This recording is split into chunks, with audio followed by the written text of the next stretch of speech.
Olá, meu nome é Daniela Freitas e hoje nós vamos falar sobre a ABA, a análise do comportamento aplicada. Primeira coisa que tem que ficar muito clara, que a análise do comportamento aplicada não é sinônimo de autismo. E conforme a gente vai conversando sobre isso. Outra coisa também, que a análise do comportamento aplicada, a ABA, não é técnica e não é modelo, é uma ciência. Visto isso, ela tem vários preceitos, ela tem uma grande história e em outra aula nós vamos conversar, se aprofundar nessa questão. A análise do comportamento aplicada, ela existe há muitos anos e ela é usada em várias áreas, área do marketing, ciências políticas, economia, enfim, são diversas áreas. Inclusive, se você olhar as redes sociais, tem muito da análise do comportamento também, e você vai começar a observar depois esse curso. É muito importante que a gente não correlacione a análise do comportamento aplicada diretamente com o autismo, porque, como eu falei, já é usado para outras coisas. Só que vários estudos mostraram que o uso dessa ciência, o uso desses preceitos, tem alta eficácia nas intervenções para o transtorno do espectro autista. Recentemente teve a segunda fase de uma grande meta-análise, onde foram estudados mais de 1.000 intervenções, mais de 1.000 artigos, com intervenções para o transtorno do espectro autista. E essa meta-análise, que vai estar no texto aqui do site, né, www.cursoautismo.com, você vai encontrar esses artigos, né? Eu vou colocar os links dos artigos que em toda aula, todo que artigo que eu falar, vocês vão ver o link lá embaixo para acessar. Enfim, essa segunda meta-análise, ela trouxe 14 intervenções com eficácia científica. Observe bem a palavra que eu estou falando, eficácia. Comprovada, né? Então, você tem dessas 14 intervenções, 12 são com base na análise do comportamento aplicada. 12 dessas daí são com base na ABA, para intervenções para o transtorno do espectro autista. Se eu bem me lembre, essa pesquisa foi feita numa faixa de 2 a 22 anos. Enfim, gente, vamos começar a falar logo sobre a ABA, né? A ABA, ela tem vários preceitos e entre elas é a tríplice contingência, onde ela fala que o seguinte, para todo comportamento, a gente tem um antecedente e a gente tem uma consequência. Essa consequência, ela vai aumentar esse comportamento, vai aumentar a frequência desse comportamento ou vai reduzir a frequência desse comportamento. Para a gente entender isso, a gente tem que entender o que é um comportamento. Nós somos pessoas e nós temos vários comportamentos o tempo todo na nossa vida, né? A gente se comporta o tempo todo. Por exemplo, quando a gente é um bebezinho, a gente chora, a nossa mãe vem e tenta achar a solução do nosso problema. A mãe vai ver se está com fome, dá mamadeira, troca a fralda, enfim, sacia as nossas necessidades. E isso vai acontecendo para cada comportamento que a gente vai aprendendo. O chorar é um dos primeiros, né? Mas, por exemplo, a criança começou a soltar o sonzinho de mamãe, aí você já chega, mamãe, falou mamãe, mamãe, e vai associando, né? O mamã com mamãe. Cada vez vai fazendo essa associação, não é nato esse comportamento. A mãe fica feliz, fica toda contente e vai reforçando esse comportamento. A gente vai entender essa questão de reforçar.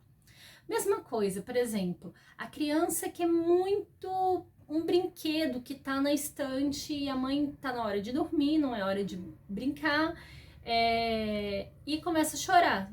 Chora, se joga no chão, a mãe pega o brinquedo, entrega para a criança. Aí a próxima vez, digamos, a criança faça a mesma coisa, ela já viu o brinquedo, já começou a chorar no dia seguinte. E assim vai estabelecendo esse comportamento. Até uma hora também que esse comportamento ele generaliza. Por exemplo, tá no shopping, viu um brinquedo, se joga no chão, mas eu quero, vai generalizando. E assim vai esse comportamento de se jogar no chão e gritar e chorar. E a gente tem um comportamento estabelecido. Então, vamos lá entender um pouquinho sobre essa questão da contingência, né? Sobre essa tríplice, a tríplice contingência e nós vamos entender, vou falar um pouquinho sobre o olhar. Então, vamos lá, gente. Vou colocar aqui uma história para vocês. Por exemplo, eu ele vai para casa do vovô. O Aquiles, meu filho, né? Para quem conhece, o Aquiles é meu filho. Ele vai para casa do vovô. Aí ele vai para casa do vovô e lá eles olha o vovô e já começa a sorrir, brincar, enfim, começa a sorrir, abraça o vovô e corre, vai brincar. Toda vez que vai para casa do vovô, digamos que seja esses comportamentos que acontecem, né? Então, assim, o comportamento é o sorrir, é o correr, é o abraçar. A consequência desse comportamento é o brincar. Então, se a próxima vez que ele for para casa do vovô, ele fizer isso também, ele sorri, corre, abraça e depois brinca, esse comportamento ele está sendo reforçado, porque ele assim, ele sabe que ir para casa do vovô, ele sempre vai poder brincar. Então, o comportamento de sorrir, correr, abraçar, essa sequência de comportamentos vai sempre acontecer porque ele sabe que vai ganhar o brincar. Então, esse comportamento a gente entende que ele está sendo reforçado. A história, por exemplo, da birra. A criança tá no shopping, como é um exemplo clássico, né? A criança tá no shopping, viu um brinquedo, se jogou no chão e você não quis entregar o brinquedo. Mas depois você acabou cedendo, porque a criança se jogou no chão, e se jogou e chorou e você entregou. Aí a próxima vez a criança faz a mesma coisa e faz em outros lugares também. Então você está reforçando esse comportamento. Aí, por exemplo, digamos que a criança não queira tomar banho. Ela não quer tomar banho, você fala, tá bom, então você não vai tomar banho. Comportamento é de tomar banho. E você tira o banho. Você tira o banho, a criança deixa de, a consequência é deixar de, perdão, o comportamento é chorar. A criança chora, e o antecedente é ir tomar banho, né? Perdão, ela tá indo tomar banho. Então, a consequência é se esquivar do banho. Ela se esquivou do banho, ela fugiu do banho e você está reforçando esse comportamento. Mas ao contrário, por exemplo, do brinquedo e do brincar, você está tirando um elemento do ambiente, você está tirando o banho do ambiente, né? Ela não vai tomar banho. Então, isso daí a gente chama de reforço negativo. E o outro, que ganha o brinquedo, ganha a possibilidade de brincar, é o nosso reforço positivo. A gente ainda vai aprofundar mais nesse assunto. Aqui é uma conversa só introdutória sobre isso, tá, gente? Então, desculpa, eu tô um pouquinho de rinite alérgica, então por isso que eu tô desse jeito. Então, por isso que é muito importante a gente entender. Então, assim, para a gente entender sobre o reforço, a gente tem que saber que reforço é sempre aumentar a frequência de um comportamento. Seja um comportamento ruim ou um comportamento bom.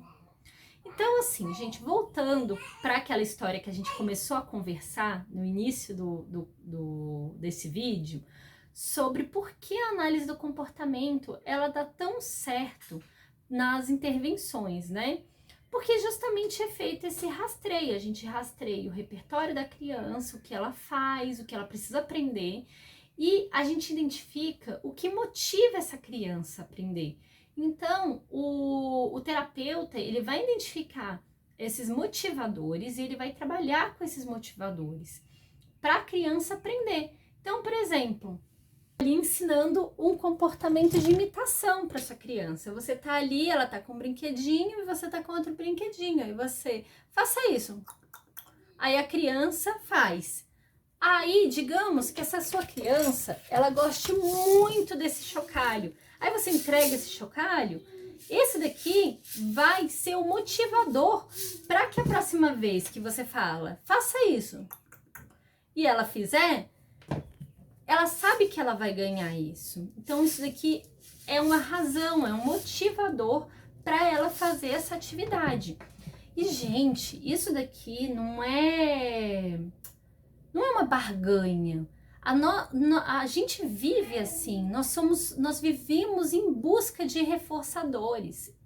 Isso é o nosso dia a dia, a nossa vida. A gente aprende dessa forma, buscando motivadores. Então tem que ficar muito claro isso daí. Eu vou depois, em outro momento, a gente vai ter um vídeo só sobre reforçadores, explicando sobre os tipos, como rastrear reforçador, como deixar um reforçador mais poderoso, os esquemas de reforçador, árvore de decisão de reforçadores. Nós vamos entrar isso em outro momento, tá bom? Isso daqui é só uma introdução que eu tô dando para vocês na análise do comportamento aplicado. Mas a gente vai aprofundar nisso daqui.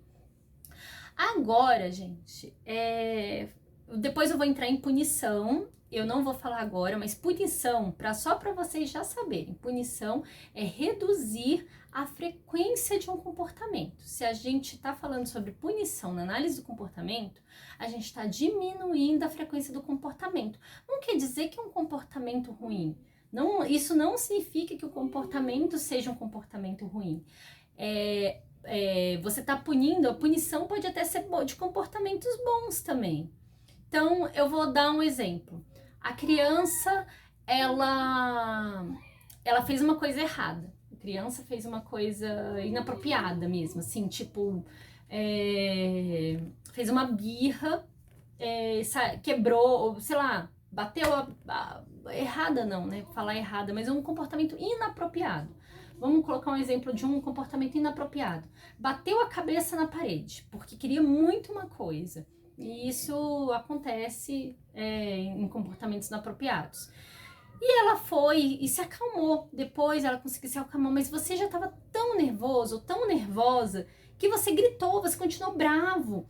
E a criança, e acaba que você ficando bravo, você ficando chateado e discutindo ainda com a criança, e você não vai reforçar o comportamento dela ficar calmo. E a gente vai aprender isso no módulo que eu vou falar sobre comportamentos inapropriados. A gente vai aprofundar nisso daí, nesse curso também. Então, esse é o conceito de punição, né? Vamos falar agora de uma coisa que é muito, muito, muito polêmica, esse negócio de aba naturalista. Gente, aba é uma ciência. Aba é uma ciência, aba tem preceitos, aba... Então, assim, aba, se a gente pensa como ciência, existe uma estrutura.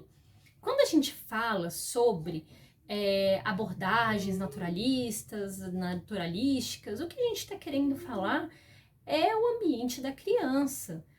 Tá no ambiente, mas não quer dizer que essa atividade não vai ser estruturada, não vai ser planejada. Ela continua sendo planejada, sim. Os reforçadores, muitas vezes, eu vou explicar para vocês sobre reforçadores também, mas às vezes a atividade ela não é interessante. Então a gente tem que procurar reforçadores externos à atividade. Que isso daí vai ficar para uma outra aula que eu vou falar sobre reforçadores extrínsecos e reforçadores intrínsecos. Então, gente, toda abordagem que a gente fizer de uma intervenção, ela vai ser estruturada. Ela é estruturada. Vamos parar com esse conceito de aba de mesinha, enfim, ou aba que é natural. Não, tudo é estruturado. A única diferença é você fazer no ambiente de convívio da criança ou você fazer dentro de uma sessão terapêutica, que não é na casa da criança, não é na escola, não é na casa dos avós, enfim. É isso que no parquinho, por exemplo, essa é a grande diferença que nós temos aí. Que tem que ficar claro, o esquema de reforçador não tem nada a ver com isso, tá ok? Que mais que eu tenho para falar para vocês aqui nessa aula? Eu acho que é basicamente isso. Nós vamos conversar mais, nós vamos aprofundar mais esses temas. Espero que essa aula tenha sido proveitosa. Vocês podem deixar aqui nos comentários as dúvidas. Os materiais vão ficar no site, o site é www.cursoautismo.com, tá certo, gente? Então, nos vemos na próxima aula e tudo de bom para vocês. Tchauzinho!